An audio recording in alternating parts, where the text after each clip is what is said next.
Okay, so Fox News Digital is learning that the State Department will designate 4 Antifa-linked groups operating in Europe as foreign terrorist organizations. This is going to put them among the likes of ISIS, Al-Qaeda, and Hezbollah. And Fox News saying that the 4 Antifa-aligned cells are active in Germany, Italy, and Greece. They are all accused of organizing or carrying out bombings, shootings, and other politically motivated attacks. We do still have retired Marine Intelligence Officer, National Security Analyst, and host of the Strat podcast, Hal Kemper, standing by. He, of course, has been joining us. We always ask him about these Antifa-related stories, especially when it's classified as a domestic terrorist group. Back when Antifa was classified as a domestic terrorist group, we had you on, Hal. What's the significance of raising that to an international scale? Well, also there's a few things that go with this, but one of the things is that title domestic terrorist under U.S. law, we don't really have a way. I mean, it's being said by the administration. It's certainly a term that can be used, but we don't have anything that distinguishes legally what a domestic terrorist group is. And so what this does is it takes these other groups, like Antifa in the U.S. We've called it a domestic terrorist group. All right, now we're looking at Germany's Antifa Ost, which is the East Antifa.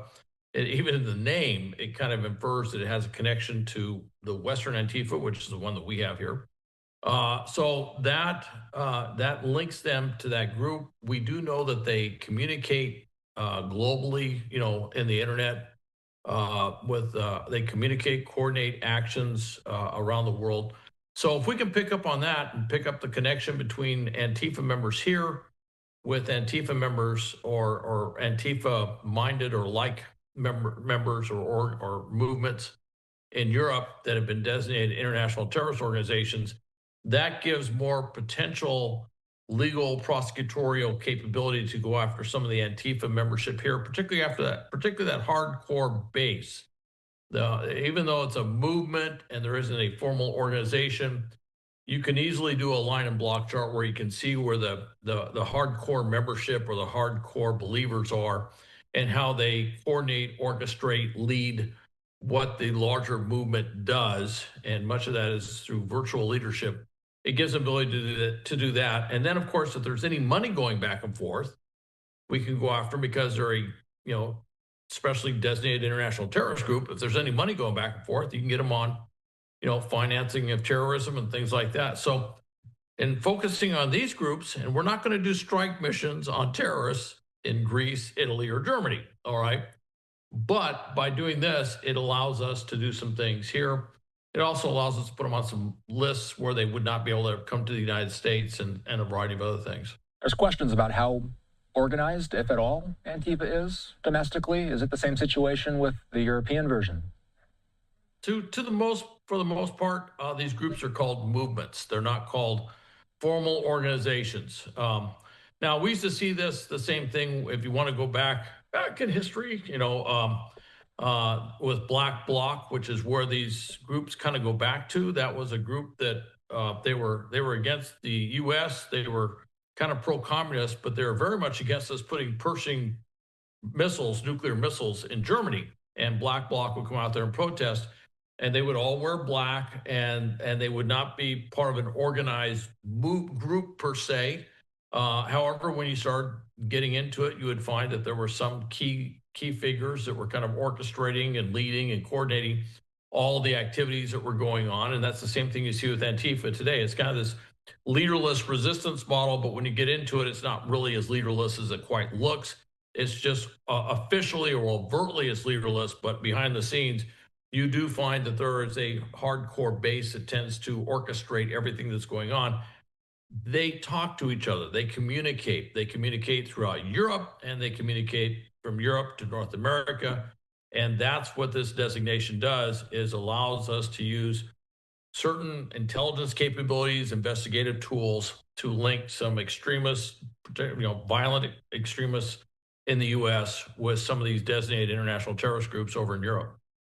So I guess my final big question here is, will this in any way, shape, or form have any implications on far-left political groups and organizations in Europe?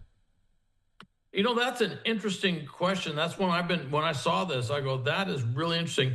Will this change the political dynamic? Now, some of these groups, with Italy being more to the right in terms of political leadership, they might jump on this and kind of put some layers on top of this that would allow for greater cooperation and going after these groups, and it might allow them, through the associations they're in, to maybe go after some other far left politicians or far left political figures that may be associated with these groups. The same thing you might see in Greece, the same thing you might see in Germany, and Germany in particular, because we have, the vice president amongst others have come out and talked about how German politics is frustrating to them, and that the far right side of it has seemed to have been almost officially pushed down by the government, yet they've been growing in political popularity amongst the German voters.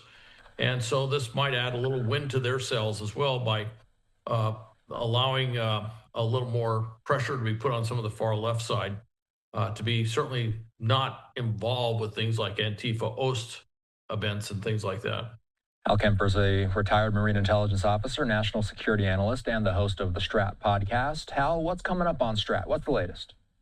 Well, funny you should ask. I'm recording a strat this evening. Hey. Hopefully, it'll be posted tonight.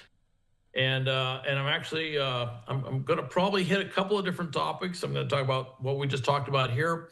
I think we're on the cusp of seeing potentially a major military action going on with Venezuela. So I'm going to talk about that. I have covered that in the past. I have some that I just did, which talk about the same sort of thing, but I'm going to get into that again and talk about that. And then I'm going to talk about what could be this grand deal going on in the Middle East. The thing I kind of alluded to, where all these different things could fall into place.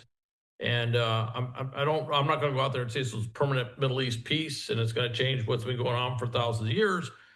But it definitely could be a big shift in what's happening in the Middle East, and certainly what the U.S. involvement has been in the Middle East, and what that does for strategically focusing on other parts of the world. For example, the South China Sea and the West Pacific, where we have a little issue there. Lots to keep track of this week. You can listen to the Strat podcast anywhere podcasts are available. Thanks, Hal. Have a good rest of your weekend. All right. You too, Austin.